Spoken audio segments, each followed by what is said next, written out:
Dear students, welcome to T1 academy. ఈరోజు క్లాస్లో మనం సుభాష్ చంద్రబోస్ గురించి తెలుసుకుందాం. సుభాష్ చంద్రబోస్ 1897-1945 1897 and 1945. సో మనకి ఇక్కడ పక్క పిక్చర్లో మీరు చూడొచ్చు సుభాష్ చంద్రబోస్ని. Freedom is not given, it is taken. Freedom అనేది ఇచ్చేది కాదు, తీసుకునేది, ఇట్ ఈస్ టేకెన్ అని సుభాష్ చంద్రబోస్ చెప్పడం జరిగింది. అయితే Subhash Chandrabose was one of the most eminent freedom fighters of India. భారతదేశంలో ఈ ఉద్యమంలో, జాతీయ ఉద్యమంలో బ్రిటిష్ వారికి వ్యతిరేకంగా ఫైట్ చేసిన వారిలో one of the most eminent personality Subhash Chandra Bose. He was born in Cuttack. In the province of Bengal. You know that, so the one of the most important province of the British India, Bengal. So Bengal, Madras, Bombay. So three important provinces, and Bengal was one of the important province out of the three. And you know that till 1911, 1911 వరకు so administration అంతా ఇక్కడి నుంచే జరగడం కూడా జరిగింది. And he was Born in affluent family. He was educated in Calcutta, acquiring A degree in philosophy. ఇతను ఫిలాసఫీలో degree తీసుకోవడం అనేది జరిగింది. సో ఇతను ఒక ఉన్నతమైన ఫ్యామిలీలో కటక్లో ఇతను జన్మించడం జరిగి, సో తర్వాత ఇతను ఇక్కడ కలకత్తా నుంచి డిగ్రీ తీసుకోవడం కూడా జరిగింది. Subhash Chandrabose was selected for Indian civil services, ICS. He was selected for ICS in 1919. So but refused to take up service since he didn't want to serve the British government. British government తరపున so serve చేయడానికి ఇష్టపడక అతను next year 1920లో ఇతను resign చేయడం అనేది జరిగింది Indian civil సర్వీస్కి. So అంత గొప్ప వ్యక్తి సుభాష్ చంద్రబోస్. సో ఈ got selected in 1919 Indian civil service. In 1920 ఈ రిజైన్డ్. అంటే ఇతనికి ఎంత ఆత్మాభిమానం, సెల్ఫ్ రెస్పెక్ట్ ఉందో ఇక్కడ మనకి అర్థమవుతుంది. అంటే అంతేకాకుండా ఎంత అభిమానం దేశం మీద ఉందన్న విషయం మనకి ఇక్కడ అర్థమవుతుంది. Bose join the Indian national Congress. Indian National కాంగ్రెస్లో Subhash Chandrabose join. You know that he was joined in 1921 and he participated in the non-cooperation movement. Subhash Chandra Bose participated in the non-cooperation movement, the first national movement. It was started by Gandhiji. So December 28, 1885, Indian National Congress was founded.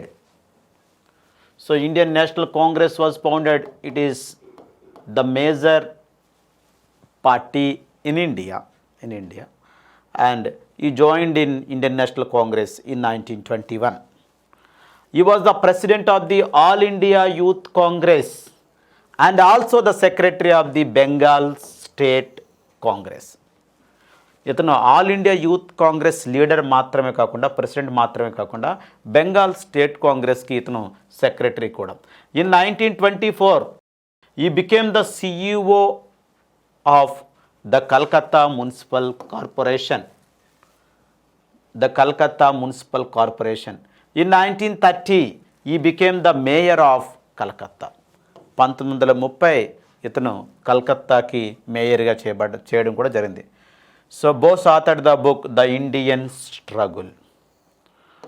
ఇతను రచించినటువంటి book the Indian struggle which covers the Indian independence movement from 1920 to 1942. 1920 నుంచి 1942 వరకు ఎటువంటి సంఘటనలు జరిగాయి ఈ independence విషయంలో, అంటే భారతదేశానికి ఇండిపెండెన్స్ తీసుకురావాడాలి అనే ఉద్దేశంలో 1920 నుంచి 1942 వరకు భారతదేశంలో జరిగినటువంటి అన్ని సంఘటనల్ని బోస్ వివరంగా చెప్పడం జరిగింది. సో తర్వాత this book was banned by the British government. So దీని చేత ప్రజలు ప్రభావితం కాబడుతున్నారు కాబట్టి, ప్రజలు మోటివేట్ అవుతున్నారు.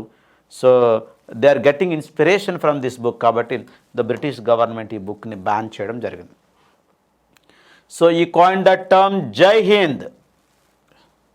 సో ఈ charisma and powerful personality inspired many people into the freedom struggle and continues to inspire Indians.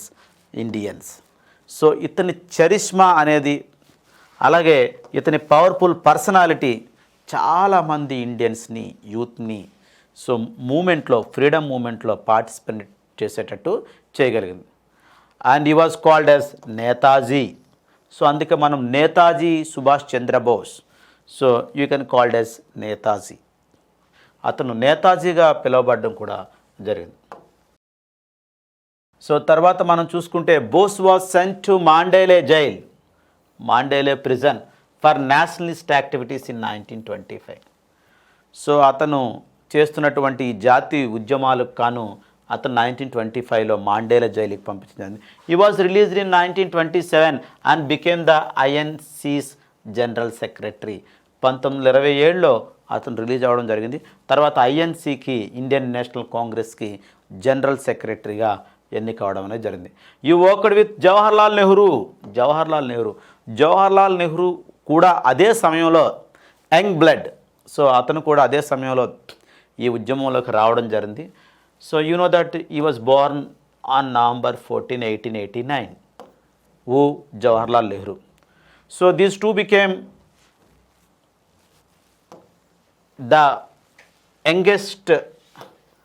the young leaders of Congress party.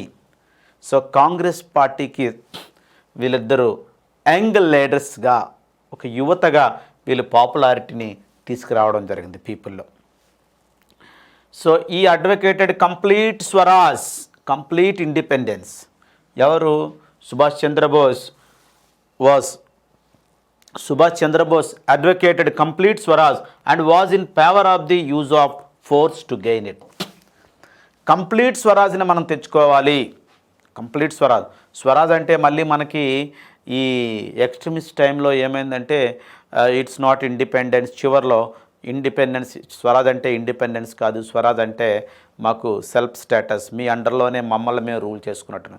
So అందుకే ఇక్కడ కంప్లీట్ స్వరాజ్ అనే పదం వాడబడింది. ఈ advocated complete Swaraj and was in power of the use of force to gain it. So దాన్ని సాధించే క్రమంలో మనం కొంత ఫోర్స్ని, బలాన్ని ఉపయోగించి అయినా మనం సాధించుకోవాలి. You had differences with Gandhi. So Subhash Chandra బోస్కి గాంధీజీతో డిఫరెన్స్ రావడం అనేది జరిగింది. And he wasn't keen on non violence as a tool for independence. So Bose ఏమనుకున్నాడంటే ఈ నాన్ వయలెన్స్ అనేది it's not a tool for the independence అని అనకూడదు. He wasn't keen on non violence అనేది గాంధీ గారు ఏమంటున్నారు?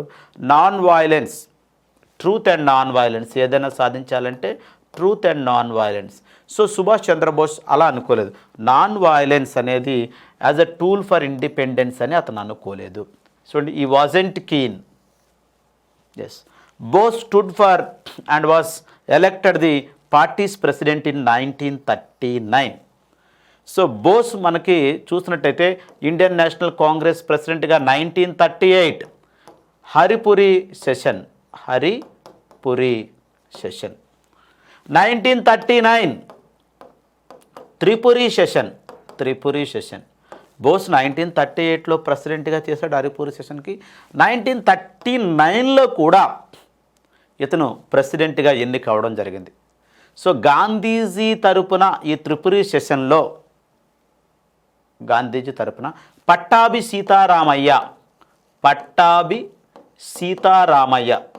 సీతారామయ్య ఇతన్ని నిలబెట్టడం జరిగింది. సో ఈ పట్టాభి సీతారామయ్యని బోస్ ఓడించడం జరిగింది. ఎక్కడ? త్రిపురి సెషన్లో. See this, Bose stood for and was elected the party's president in 1939, but it was forced to resign due to differences with Gandhi supporters. కాకపోతే తర్వాత బోస్ ఈ గాంధీ సపోర్టర్స్తో ఐడియాలజికల్గా డిఫరెన్స్ రావడం వల్ల అతను రిజైన్ చేయడం అనేది జరిగింది. సో పట్టాభి సీతారామయ్య గారు పట్టాభి సీతారామయ్య ఇతను మచిలీపట్నంకి చెందినటువంటి ఈ కాంగ్రెస్ లీడర్ పట్టాభి సీతారామయ్య. సో గాంధీ గారి సపోర్ట్ ఉన్నప్పటికీ పట్టాభి సీతారామయ్య 1939లో ఓడిపోవడం అనేది జరిగింది, బోస్ గెలవడం అనేది జరిగింది. సో పట్టాభి సీతారామయ్య 1923లో ఆంధ్ర బ్యాంక్ని స్టార్ట్ చేయడం జరిగింది. ఆంధ్ర బ్యాంక్ సో అది 1980లో సో నేషనలైజ్ చేయడం జరిగింది, ఇందిరాగాంధీ పీరియడ్లో 1980లో. సో పట్టాభి సీతారామయ్య గారు చాలా బుక్స్ కూడా రాయడం జరిగింది. బట్ ఎనీవే, సో ఇక్కడ ఈ గాంధీజీ అండ్ గాంధీజీ సపోర్టర్స్తో వస్తున్నటువంటి ఐడియాలజికల్ డిఫరెన్సెస్ వల్ల బోస్ తర్వాత ఐఎన్సీ ప్రెసిడెంట్స్కి రిజైన్ చేయడం జరిగింది. Bose ideology tilted towards socialism and leftist authoritarianism. So socialism and leftist ideology. So leftist ideology ఉంటే మనం ఇంతకుముందు చూసుకున్నాం, ఈ ఎక్స్ట్రీమిస్ట్ రెవల్యూషనరీస్ కానీ ఈ లెఫ్టిస్ట్ ఐడియాలజీ ఉన్న వాళ్ళని ఈ బ్రిటిష్ వాళ్ళు ఎలా అణిచివేశారని. సో కానీ బోస్ మాత్రం అదే నమ్మాడు, socialism and leftist authoritarianism. So దీని ద్వారానే ఇండిపెండెన్స్ వస్తుందని చెప్పి. So he started All India Forward Bloc organisation. So ఇతను కాంగ్రెస్ నుంచి ఈ ఐడియాలజికల్ డిఫరెన్స్ రావడం వల్ల బయటకు వచ్చి ఆల్ ఇండియా ఫార్వర్డ్ బ్లాక్ 1939. సో ఇతను ఒక ఆర్గనైజేషన్ స్టార్ట్ చేయడం జరిగింది. At the start of the Second World War, Bose protested against the government for not consulting Indians before dragging them into the war. So second world వార్లో ఇండియన్స్ని ఎటువంటి కన్సల్ట్ చేయకుండా భారతీయుల్ని సెకండ్ వరల్డ్ వార్లోకి లాగడం వల్ల Bose protest చేయడం జరిగింది. Bose protested against the government and he was arrested when he organised protest. ఇతను ఈ ప్రొటెస్టులు చేస్తున్నప్పుడు అతన్ని అరెస్ట్ చేయడం జరిగింది. సో ఎక్కడ? కలకత్తాలో. సో అండ్ అంతేకాకుండా for the removal of the monument memorialising the Black Hole of Calcutta. So వీటన్నిటిని వీళ్ళు తీసేసేవారు. ఏమంటే ఇలా ఏవైతే మనకి ఇంపార్టెంట్ ఉండేవో అంటే స్మారక చిహ్నాలు, సో వాటిని తీసేయడం వల్ల దానికి ఆపోజిట్గా కూడా ఇతను ప్రొటెస్ట్ చేయడం జరిగింది. ఇక్కడ చూడండి, removal of the monument memorialising the Black Hole of Calcutta. So దీన్ని రిమూవ్ చేయడం అనేది చేయడం జరిగింది బ్రిటిష్ వాళ్ళు. సో అందుకు ఇక్కడ ప్రొటెస్ట్ చేయడం జరిగింది ఎవరు? బోస్. అండ్ కొన్ని రోజుల తర్వాత he was released after a few days but was kept under surveillance. So అతన్ని కొన్ని రోజుల తర్వాత రిలీజ్ చేయడం జరిగింది, కానీ సర్వేలెన్స్లో ఉంచారు. అతను ఏం చేస్తున్నాడు, ఏమైనా లెఫ్టిస్ట్ ఐడియాలజీతో ఎటువంటి ఏమైనా బ్రిటిష్ వాళ్ళకి ఇబ్బందులు తలపెట్టే కార్యకలాపాలు చేస్తున్నాడు అయ్యిందని తెలుసు. He then made his escape from the country. So ఇతను 1941లో సో భారతదేశం నుంచి ఇతను ఎస్కేప్ అయిపోవడం, ఇక్కడి నుంచి వెళ్ళిపోవడం. అక్కడి నుంచి ఈ వెంట్ టు జర్మనీ, ఎస్కేప్ అయిపోయి. So via Afghanistan and the Soviet union. Afghanistan Soviet union ద్వారా ఇతను జర్మనీకి చేరుకోవడం జరిగింది. సో అక్కడ జర్మనీలో హిట్లర్తో మాట్లాడడం జరిగింది. అండ్ ఈ had previously travel to Europe. ఇతను ఇంతకుముందే యూరప్ ట్రావెల్ చేయడం వల్ల అండ్ ఈ met with Indian students and European political leaders.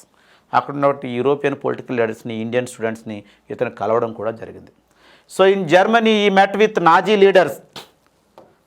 Leaders హిట్లర్ని కలవడం జరిగింది. And hope to stage an armed struggle against the British to gain independence.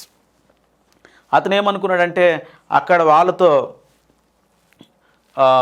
ఒక relation పెట్టుకొని so అక్కడి నుంచి ఈ బ్రిటిష్కి అగైనెస్ట్గా ఫైట్ చేసి ఇండిపెండెన్స్ సాధించాలి అనుకున్నాడు. He hope to befriend the axis powers since they were against his enemy the British. ఇతను axis powers ఎవరు మనకి? ఈ జర్మనీ, జపాన్, ఇటలీ, ఇవన్నీ బ్రిటిష్ వాళ్ళకి వ్యతిరేకంగా ఉండే పవర్స్. ఇతను దాంతో he hope to befriend the axis powers since they were against his enemy British. So వాళ్ళు బ్రిటిష్కి ఎనిమీ కాబట్టి వాళ్ళకి బీఫ్రెండ్గా ఉండి బ్రిటిష్ వాళ్ళని ఓడించి సో ఇండిపెండెన్స్ తేవాలి అని అనుకున్నాడు ఇతను. He founded the Indian Legion out of about 4,500 Indian soldiers who were in the British Army and had been taken prisoners by the Germans from North Africa. So ఈ north Africa కూడా British వాళ్ళ కాలనీగా ఉండేది కాబట్టి so ఈ ఈ ఏవైతే axis powers ఉన్నాయో ఇవి బ్రిటిష్ కాలనీస్ పైన కూడా దాడి చేశాయి కాబట్టి ఇక్కడ నార్త్ ఆఫ్రికాలో ఈ జర్మన్స్ డిఫీట్ చేసి ఇక్కడి నుంచి 4,500 ఇండియన్ సోల్జర్స్ని క్యాప్చర్ చేయడం అనేది జరిగింది. సో అతను వీళ్ళతో ఈ founded the Indian Legion. So ఇతను ఒక ఆర్గనైజేషన్ని వీళ్ళతో స్టార్ట్ చేయడం అనేది జరిగింది. But in 1943 he left Germany for Japan disillusioned with the lukewarm German support for Azad Hind. So ఇతను ఇక్కడి నుంచి జర్మన్స్ నుంచి సపోర్ట్ వస్తుంది అనుకున్నాడు, కానీ అది రాదు, అంటే అది కష్టం అని తెలిసాక he moved from Germany to Japan. He left Germany for Japan in 1943. So ఎందుకు అక్కడ ఉన్నటువంటి ఆజాద్ హింద్ పౌజ్కి ఇతను 1943 నుంచి ఇతను లెడ్ చేయడం అనేది జరిగింది. So Bose arrival in Japan revived the Indian National Army Azad Hind Fauj which had been formed earlier with Japanese help. So అయితే బోస్ 1943లో జపాన్కి వచ్చిన తర్వాత ఇండియన్ నేషనల్ ఆర్మీ అనేది ఒకటి ఉంది.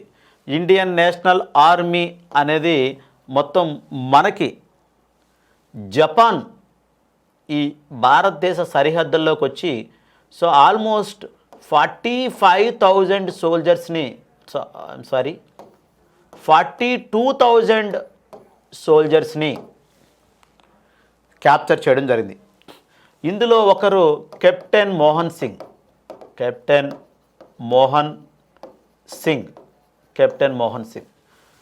సో కెప్టెన్ మోహన్ సింగ్ కూడా ఉన్నాడు. సో ఎప్పుడైతే ఈ 1942లో జపానీస్ అగ్రెషన్ అని మనం చెప్పుకున్నాం, అప్పటికే Indian soldiers or Indian sepoys in British army. So వీళ్ళు భారతీయులు 42,000 మందిని ఈ జపాన్ క్యాప్చర్ చేయడం జరిగింది.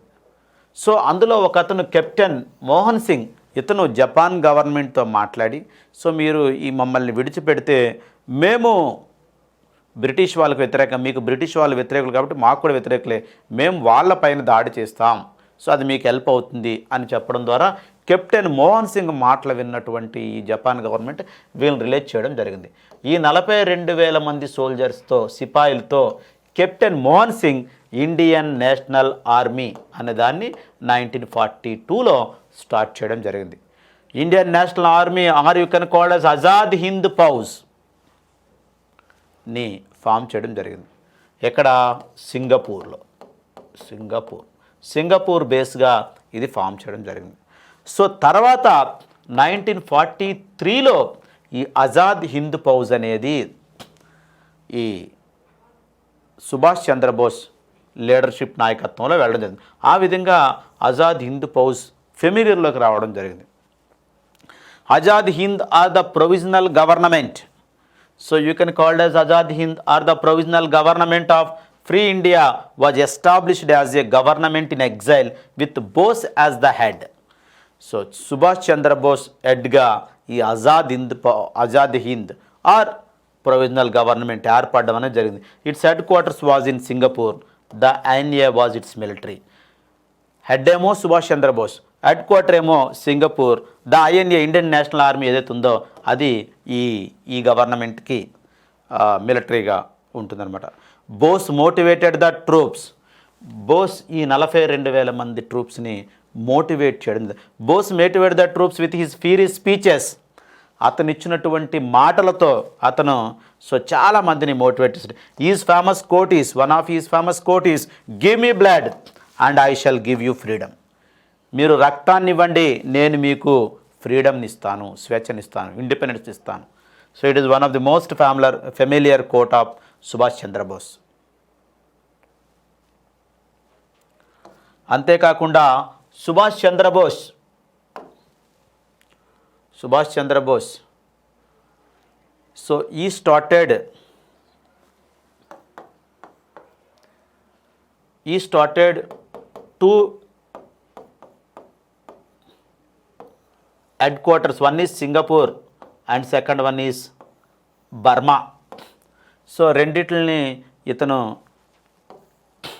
ఈ రెండు ప్లేసుల్ని ఇతను ముఖ్యంగా తీసుకొని ఎవరైనా ఇండియన్స్ యూత్ పార్టిసిపేట్ చేయాలంటే they can come and register their names here Singapore and బర్మాలో. సో ఇక్కడ వాళ్ళ పేర్లు రిజిస్టర్ చేసుకునేటట్టు. సో ఇక్కడ the INA supported the Japanese army in its invasion of North East India. Indian National Army or Azad Hind supported the Japanese army in its invasion of North East India. So Japanese ఆర్మీకి ఇది support చేయడం జరిగింది. And also to control of the Andaman and Nicobar Islands. So ఈ Japanese army Andaman and Nicobar ఐలాండ్స్ని capture చేయడం జరిగింది. So however they were forced to retreat by the British forces following the battles of Kohima and Imphal in 1944. So ఏమైందంటే అండమాన్ నికోబార్ ఐలాండ్స్ని Japanese capture చేసి అది సుభాష్ చంద్రబోస్కి ఇవ్వడం జరిగింది. సుభాష్ చంద్రబోస్ అక్కడి నుంచి ప్యారలల్ గవర్నమెంట్ని రన్ చేయడం అనేది జరిగింది అండమాన్ నికోబార్ ఐలాండ్స్ నుంచి. ఈ అండమాన్ నికోబార్ ఐలాండ్స్కి Subhash Chandrabose Shaheed Islands and Nicobar Islands and Swaraj Islands, Shaheed, Nicobar and Swaraj Islands అనే పేరు పెట్టడం జరిగింది. ఇక్కడి నుంచి తీసుకోవడం జరిగింది. సో తర్వాత ఏం జరిగిందంటే ఈ సుభాష్ చంద్రబోస్ మొత్తం ఇక్కడ నోట్ చేసుకున్నటువంటి Indian youth 18,000 members and already ఉన్న 42,000 మెంబర్స్, మొత్తం 60,000 మెంబర్స్కి ట్రైనింగ్ ఇవ్వడం జరిగింది బోస్. సో 4 ట్రైనింగ్ సెంటర్లు పెట్టి ట్రైనింగ్ సెంటర్ల ద్వారా సో 4 రెజిమెంట్స్ని పెట్టి Gandhi regiment,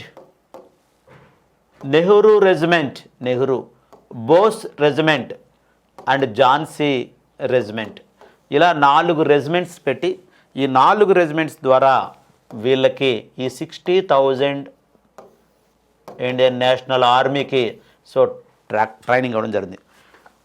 Jhansi regiment it's particularly for the girls, women training. Lakshmi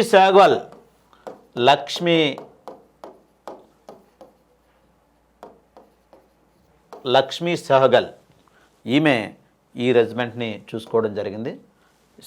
so ఈ విధంగా ఈ 4 రెజిమెంట్స్ పెట్టి దాంట్లో ట్రైనింగ్ ఇచ్చి తర్వాత కోహిమా ఎక్స్పెడిషన్, వీళ్ళు ఏమనుకున్నారంటే అండమాన్ నికోబార్ ఐలాండ్ నుండి అక్కడి నుంచి కోహిమా ద్వారా ఇండియాలోకి ఎంటర్ అయ్యి ఢిల్లీని ఆక్యుపై చేయాలి అని ఫిక్స్ అయ్యారు. దానికి ఢిల్లీ చలో అనే నామకరణం కూడా చేయడం జరిగింది.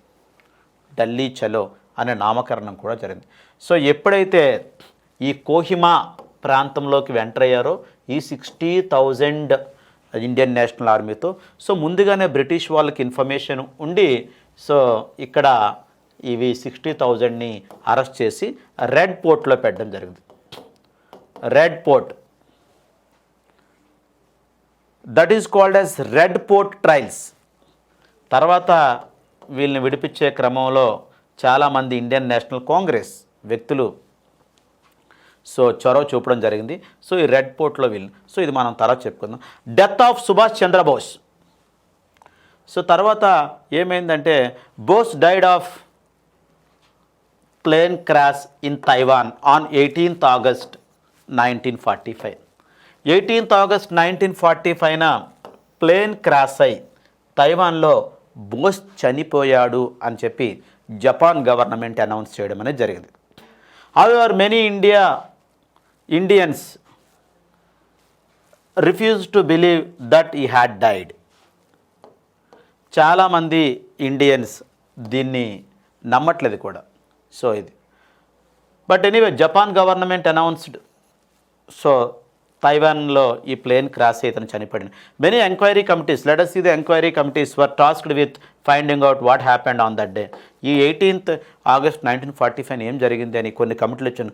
The Figgess report in 1946 and the Shah Nawaz committee 1956 concluded that Bose died in the plane crash in Taiwan. ఈ రెండు రిపోర్ట్లు బోస్ ఇక్కడ చనిపోయాడు అని, ప్లేన్ క్రాస్లో చనిపోయాడని చెప్పడం జరిగింది. Next, the Khosla commission 1970 also concurred with the previous reports. ఇది కూడా ప్రీవియస్ రిపోర్ట్స్తో ఏకీభవించడం జరిగింది. But the Mukherjee commission 2005 said that Bose death could not be proved. అంటే తైవాన్లో ఇలా ప్లేన్ క్రాస్ జరిగిందని ప్రూవ్ అవ్వలేదు అని చెప్పడం. But this report was rejected by the government. So ఈ విధంగా బోస్ ఇలా జరగడం అనేది జరిగింది. అయితే మనకి ఈ సుభాష్ చంద్రబోస్ గురించి మనం చూసుకుంటే ఇక్కడే Netaji Subhash Chandrabose had announced the establishment of the provisional government of Azad Hind. Azad Hind అనే ప్రొవిజనల్ గవర్నమెంట్ని ఏర్పాటు చేస్తున్నట్టు అనౌన్స్ చేయడం జరిగింది. He occupied Singapore in 1943. So ఇతను జర్మనీ నుంచి జపాన్కి వచ్చి, జపాన్ నుంచి సింగపూర్ని ఆక్యుపై చేయడం జరిగింది. So it was known as Arzi Hukumat e Azad Hind. It was supported by the axis powers of Imperial Japan, Nazi Germany, the Italian Social Republic and their allies. దీన్ని ఎవరు యాక్సెస్ పవర్స్ సపోర్ట్ చేయండి. ఎవరు axis powers? Japan, Germany and Italy. The provisional government was also formed in the Japanese occupied Andaman Nicobar islands. Provisional government ఇక్కడే కాకుండా సింగపూర్లో మాత్రమే కాకుండా so ఎక్కడ ఈ అండమాన్ నికోబార్ ఐలాండ్స్లో కూడా చేయడం. The islands were reoccupied by the British in 1945. Anyway తర్వాత ఈ అండమాన్ నికోబార్ ఐలాండ్స్ని ఈ కోహిమా ఎక్స్పిడిషన్ తర్వాత, సపరేషన్ తర్వాత సో బ్రిటిష్ ఆక్యుపై చేయడం జరిగింది. So why was it set up? Bose was convinced that armed struggle was the only way to achieve independence for India. Bose ఏమనుకున్నాడు? సుభాష్ చంద్రబోస్ ఏమనుకున్నాడంటే ఆర్మ్డ్ స్ట్రగుల్ అనేది is the only way to achieve independence for India. It drew ex-prisoners and the thousands of civilian volunteers from the Indian expatriate population in Malaya, present day in Malaysia and Burma, now in Myanmar. So వీళ్ళెవరు అంటే ఈ armed స్ట్రగుల్కి తీసుకున్న వాళ్ళు ఎవరు అంటే so X prisoners, so thousands of civilians వాలంటరీగా వచ్చేవాళ్ళు, అంతేకాకుండా ఇండియా నుంచి వేరే దేశం పంపించబడేవాళ్ళు, ఈ మలయా కానీ ఈ బర్మా కానీ వెళ్ళేవాళ్ళు, వీళ్ళందరినీ తీసుకొని ఇతను సో ఈ ఆర్మ్డ్ స్ట్రగుల్లో వాడినది. Azad Hind government had its own court, civil code and currency. So ఇతను ఓన్ కోర్ట్ ఉండేది, సివిల్ కోడ్ ఉండేది, కరెన్సీ సపరేట్గా ఉండేది గవర్నమెంట్కి. Its provisional capital was Port Blair. Capital ఏదంటే Port Blair. While its capital in exile was Rangoon and Singapore. So Rangoon and Singapore ఉన్నప్పటికీ so provisional capital Port బ్లేయర్గా చెప్పడం జరిగింది. అండర్ ద ప్రొవిజనల్ గవర్నమెంట్లో చూస్తే Bose was the head of the state, the prime minister and the minister for war and foreign affairs. ఇతను head of the state and the prime minister and the minister for war and foreign affairs. Captain Lakshmi headed the women's organisation. I told you Jhansi రెజిమెంట్కి హెడ్గా captain Lakshmi Sahgal. S A Iyer headed the publicity and propaganda wing. Rash Behari Bose was designated as the supreme adviser. So ఇలా వీళ్ళతో ఒక provisional గవర్నమెంట్ని ఏర్పాటు చేయడం అనేది జరిగింది. How it came to an end మనం చూసుకుంటే Bose death seen as the end to the Azad Hind movement. Azad Hind movement end అవడానికి బోస్ డెత్ మనం కారణంగా చెప్పవచ్చు. అతను చనిపోయింది. The second world war also ended in 1945 with the defeat of the axis powers Japan, Germany, Italy ఓడిపోవడం ద్వారా సో ఈ సెకండ్ వరల్డ్ వార్ కూడా ఎండ్ అయిపోవడం అనేది జరిగింది. సో మనం ఇక్కడ చూసుకున్నట్టయితే చూడండి, ఇక్కడ it fought British forces in places like the Imphal, Kohima with the help of జపాన్తో సుభాష్ చంద్రబోస్ ఈ కోహిమా ఎక్స్పిడిషన్లో ఎలా ఉందని మనకు కనిపిస్తుంది. On March 19, 1944 Azad Hind Pause hosted the national flag for the first time on Indian mainlandలో మొట్టమొదటిసారిగా సో ఈ ఫ్లాగ్ను హోస్ట్ చేయండి. So was hosted by colonel Shaukat Malik. with the help of Manipuris and members of the Indian National Army. The organization was a provisional government of India established in Singapore, supported by Japan. And మనం ఇక్కడ చూసుకుంటే almost 85,000 troops. It had strength of about 85,000 troops, including a separate women unit headed by Captain Lakshmi Sahgal. మనం captain Lakshmi Swaminathan. Yes, అప్పుడు ఉన్నటువంటి మనం news పేపర్ని చూడొచ్చు. ఇక్కడ కలకత్తా నుంచి సాటర్డే February 22, 1940.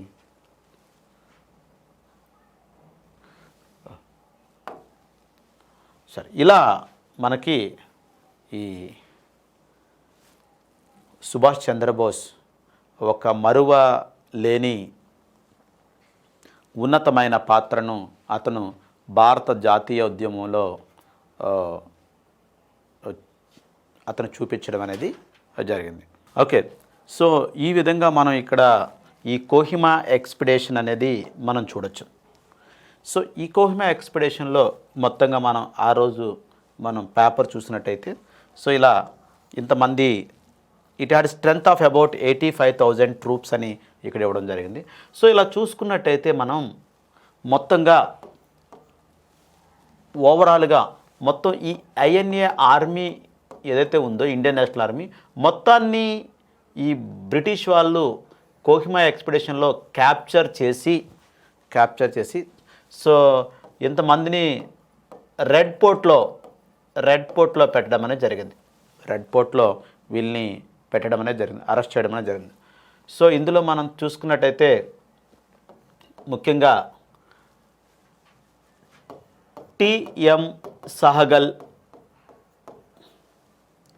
సా నవాజ్, గురుదయాల్ దిలాన్. సో ఇలా ముగ్గురు ఇంపార్టెంట్ లీడర్స్ కూడా మనం చూడొచ్చు. వీళ్ళు కూడా అరెస్ట్ చేయబడ్డారు. సో ఇలా మొత్తం అందరినీ ఇక్కడ రెడ్ పోర్ట్లో అరెస్ట్ చేయడం జరిగింది. వాటి మీద ట్రయల్స్ కూడా జరిగింది. వాటిని మనం రెడ్ పోర్ట్ ట్రయల్స్ అని చెప్తాం. ఈ ఐఎన్ఏ మీద జరిగినటువంటి ట్రయల్స్ ఏమున్నాయో వాటిని రెడ్ పోర్ట్ ట్రయల్స్ మీద. ఎలాగైనా ఈ ఆజాద్ హింద్ ఫౌజీల్ని రక్షించాలనే ఉద్దేశంతో చాలామంది Indian national Congress leaders Jawaharlal Nehru, బులాబాయ్ దేశాయ్, లక్ష్మీ సహగల్,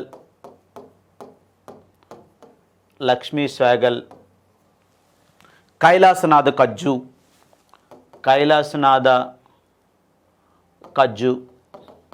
ఇలా కొంతమంది INC lawyers, Indian national Congress lawyers. So వాళ్ళు చివరికి ఈ ట్రయల్స్లో సో వాళ్ళు వాదించి చివరికి ఈ ఐఎన్ఏ ఇండియన్ నేషనల్ ఆర్మీని విడిపించడం అనేది జరిగింది పూర్తిగా. అంటే ఇండియన్ నేషనల్ ఆర్మీని పూర్తిగా వాళ్ళు నిర్దోషులు అని తేల్చడం అనేది చివరికి జరిగింది. Thank you and all the best.